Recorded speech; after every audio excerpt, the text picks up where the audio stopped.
Apologize for the late start. The president was receiving to discuss the significance and outcome of the by-election that took place on Saturday, the 26th of March. Now, before we get into it, let me just apologize for the late start. The president was receiving an urgent briefing from the Elections Directorate, and I apologize sincerely for the delay.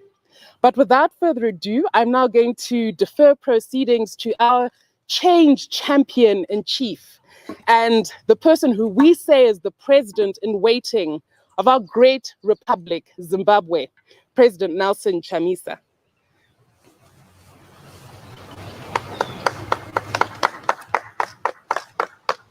Hey, the thing's here.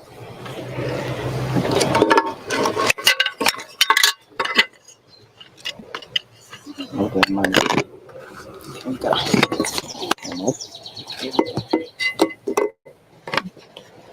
Thank you. Thank you, ladies and gentlemen. Just to take this opportunity to thank Advocate Mahere for the introductory remarks. We are excited. We are happy. You are aware that we've just completed our very important election, a by-election over the weekend, an election that was called for on account of the recalls that were made to certain of the members and also occasioned by deaths in the House of Assembly. You saw that the election came at a time when we were still very, very young. We are only 2 months old, the yellow baby. But guess what? We've managed to defeat a party formed in 1963, another one formed in 1999. And what we have now is 19 seats out of the contested 28. A resounding victory, an emphatic and landslide show by the citizens of Zimbabwe. We want to thank all the citizens who have shown us that from nothing, we are now at number 19. Had it not been for rigging and other shenanigans that we saw, particularly in the countryside, would be talking of almost 26 out of 28. But tell you what, the citizens are very clear. They've made a bold statement, and that statement is that they believe in the CCC, the Citizen Coalition for Change. There's a new kid on the block. It's a new game. This is our first victory, our first election, and we've done so well. I've heard some people saying that, no, you retained your seats. We had no seats. We're on zero. We are starting afresh. ZANU-PF and Mr. Mnangagwa took the seats we had in 2018 and gave them to MDC Alliance. MDC Alliance did not win any seat. ZANU-PF, I'm not so sure if they won anything, but what we know is that we are now on number 19. And we are on this march to a 2/3 majority in parliament come 2023. Citizens have done very well. And we thank a lot of people who worked from no resource, from nothing, but the citizens. Citizens, we want to thank you. You did it. We've done it countrywide. We are now standing on the municipal elections, over 75 councillors out of the 120 that were contested for. That's not a mean achievement. We've done very well, and we're excited. Against all odds, you know that we had a lot of challenges. There was violence. We even lost one of our members, Mboneni Ngwe. Some of our supporters were beaten. Matsibaba is a case in point, arrested. And many others were injured in Harare, in Kwekwe, and in the various parts of our country. One of our candidates in Mashonaland and Central, their homestead destroyed. We had problems with the Zimbabwe Electoral Commission around the issue of the voters' roll. We still have those problems. Yes, we have had a landslide, but that does not move away from the fact that the elections in this country need fundamental reforms around the voters' roll, the credibility of the voters' roll, around the issues of making sure that results are managed in a better way. Polling stations are not subjected to the violence, intimidation that we have seen. ZANU-PF people do not believe in a free vote. They do not believe in the liberation agenda. They do not believe that citizens have the right to demonstrate their will and express themselves in a free and fair election. That's why they are abusing our traditional leaders, where the case in Mtasa and other rural areas, on the farming areas, people are told that if you exercise your right to vote, you are inviting hazard, risk, and loss of life. That's not what the liberation struggle was for. It was one man, one woman, one vote. And that is what we would want to see. People must be allowed and be permitted to vote for a part of their choice. If that happened, we're going to have 100% victory, because citizens are ready for change. Citizens are ready for victory. And I can tell you that what we have just done is a teaser, an introduction, and putting the nation and the world on notice that CCC is the next government. There is nothing that will stop us from forming the next government. Yes, challenges are there. ZEC still has to reform. Electoral reforms have to be implemented. And we have said those reforms have to be put in place. That's why we've written to SADC and asking SADC to help us, and also to have a political dialogue within the country around the reforms that we would want to see instituted and put in place.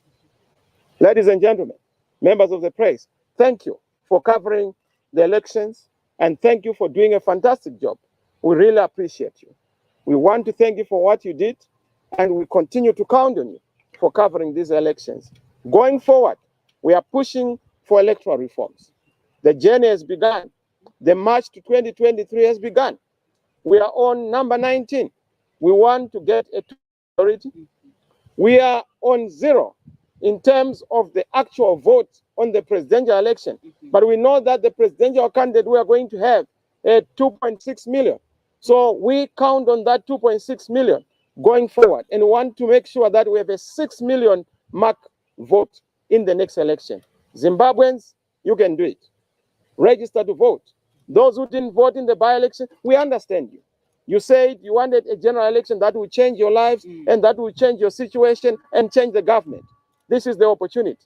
Do it. Register to vote. We want to thank you. God bless you. And we thank God for the journey, because on our own, we could not do it. But because God is in it, the citizens are in it, victory is certain. And we'll win Zimbabwe for change in 2023. Thank you. Thank you. So before the president goes, we're going to take a few questions. As usual, please identify yourself and the media house you come from, and then ask one question so that we can take as many as possible. Thank you. You can just indicate with a show of hands. Yes, Columbus. Columbus Mavunga, VOA TV. Mr. What lesson did you learn from this by-election going forward?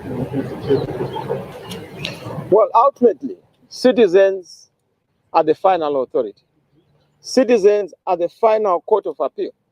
This was a correction of the mistakes made by various organs of the state, conniving against us. You know what happened in Parliament, the illegal recalls. You know what happened with other political parties, conniving with ZANU-PF to try and decimate and destroy the People's Project. But the citizens are ultimately the umpires. And they've said enough is enough on the mistakes by Mr. Mnangagwa and the sidekicks. Enough is enough on the mistakes by the courts. And the final court of all courts is the will of the people. And the people have expressed themselves. They've said what we want is the face of change. Citizens know their leaders. Citizens know what they want and who they want. And they've made an emphatic statement, even in the rural areas. Forget about those huge figures. ZANU-PF is not capable of being voted for. All those figures are a fiction. And we have to deal with that, because there are also gaps we need to deal with around how we are observing elections, particularly in the countryside. And also the issue of the traditional leaders and their roles in elections. Those are issues we are dealing with, particularly in terms of the countryside. But this whole lie that the countryside belongs to ZANU-PF is a hoax. It's a fallacy. We are very strong in the rural areas. That's why people are intimidated. No majority party intimidates its own supporters. There is no violence that is used by strong people. Weak people resort to violence. That's why ZANU's instrument of choice in dealing with the electorate and citizens is violence, because they are not supported, particularly in the countryside. Look at what they did in Binga.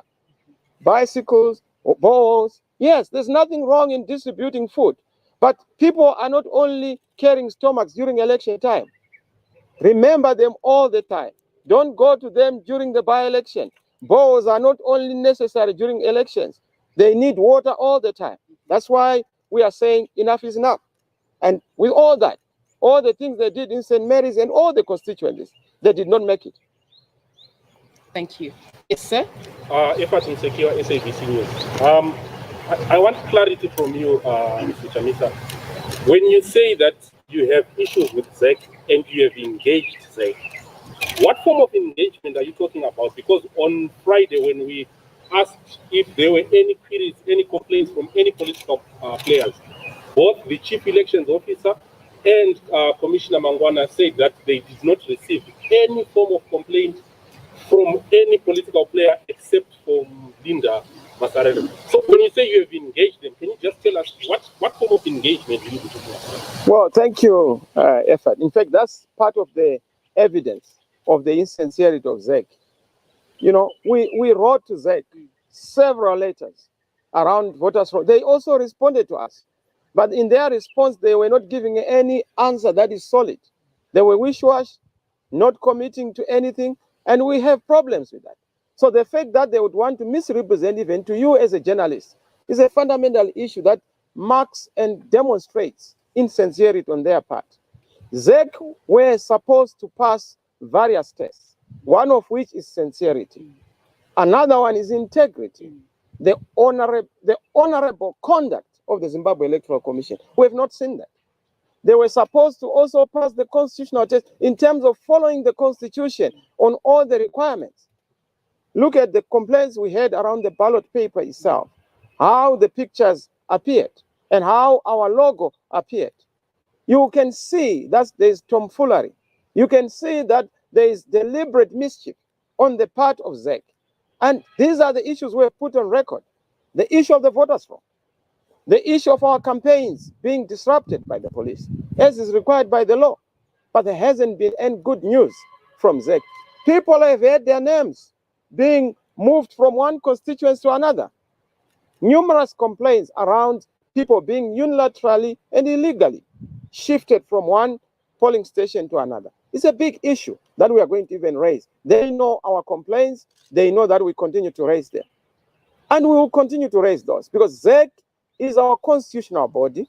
It is our collective referee. We cannot allow them to choose one side or to be biased because they are required by the Constitution. And they have to pass that constitutionality test. Right. Is there a woman? Yes, ma'am. Thank you. Rainbow Mchenje from Newsworks. You've spoken about clicking in the countryside. Do you have particular issues, particular constituencies where this has happened, and particular examples?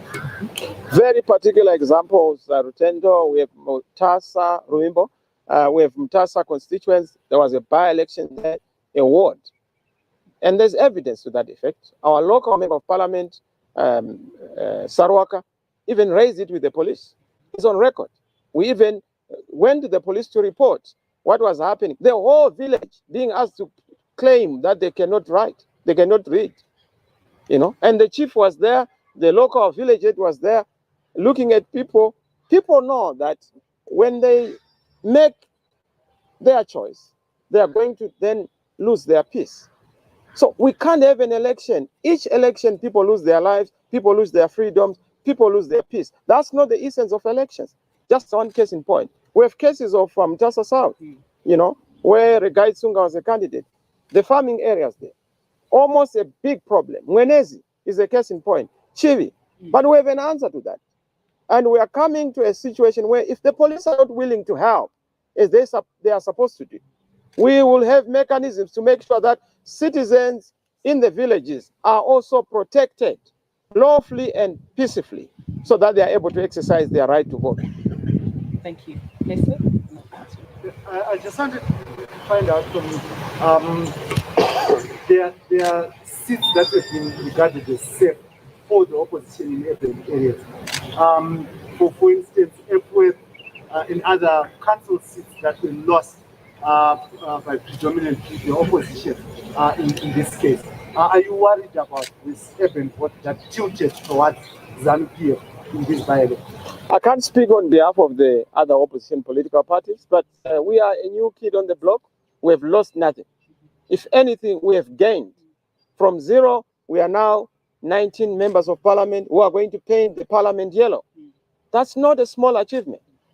Those in ZANU-PF will tell you that this is not small, including winning in Kwekwe, Mr. Mnangagwa's own backyard. That's where he stays, and we are glad that his neighbors voted for us. That's a big statement. And we want to thank the people of Kwekwe for showing that they do not have confidence in their own neighbor, and they've supported us. That's a big victory for us. Marondera, where we're not allowed to campaign, we did fantastically and phenomenally well. And even in the various wards where people were throwing around, trinkets and trappings, to citizens, we did very well. 77, thereabout, that figure, out of 120. You can't say that this is not a big victory. This is being won by people whom they were dismissing as having no plan. Now, if you have no plan and you are able to win 19 seats against people who have a plan, then you must be a serious player. And we are serious players. As I told you, we are the next government. We have done very well. We swept all the seats that are in Bulawayo, all the seats that are in Maswingo, all the seats in Harare, except of course 1 or 2, where we have just loaned, on account of our magnanimity. Because democracy is that you must also allow others, to feel the fairness of competition, and we are okay with that. Yes, sir. And then I'll come to Chawanda Bruce from the Descent. Before you ended your initial speech, you mentioned that's why you seek help from SADC. That's why you need political dialogue. Who do you want to dialogue with? Well, it's a citizen dialogue, Bruce. It's not necessarily a party-to-party dialogue. It's a citizen dialogue, but there are key parties that have a majority share. And you know that ZANU-PF is one of the key players from a historical perspective, but also from a reality point of view. And we are the only other party that is big enough to then have that conversation and have a serious course of action for the nation. It takes two to tango. We are saying dialogue is important. Dialogue around electoral conditions and the reforms that we would want to see, so that we do not have another disputed election. We still are not happy with this by-election. So it's magnanimity in victory. We do appreciate that we won, but winning in an unfair election does not make the election free and fair. We still need the election to be free and fair. So even in victory, there has to be dialogue, a pre-election, post-election pact, an agreement on the nature and character of an election that we are going to have, so that we agree on what happens to those who are going to win, what happens to those who are also going to help the winners, those who do not make it. So that's a very simple and straightforward dialogue that we want. But suffice to say, we also want to thank, there are police officers, our military, and even some of the ZEC officers who are very professional. We salute them. They've done a fantastic job. Thank you for serving your country. Thank you for being patriotic. It's not all ZEC apples that are bad. Some of them are very nice, and they are good and edible for the nation, for citizens, to enjoy their rights, the right to vote. So we appreciate them. Dialogue is about the bad aspects of our electoral playing field. You know that in 2018, all the electoral observer missions indicated that we have problems with our elections. They identified a catalog of issues. We need to tick the boxes on all those issues, but there has to be political dialogue so that 2023 is not disputed. And once we have that election, whoever wins must be supported. If ZANU-PF win, which is impossible, we will support them. But let's have a free, proper, legitimate, and fair election. Yes, sir.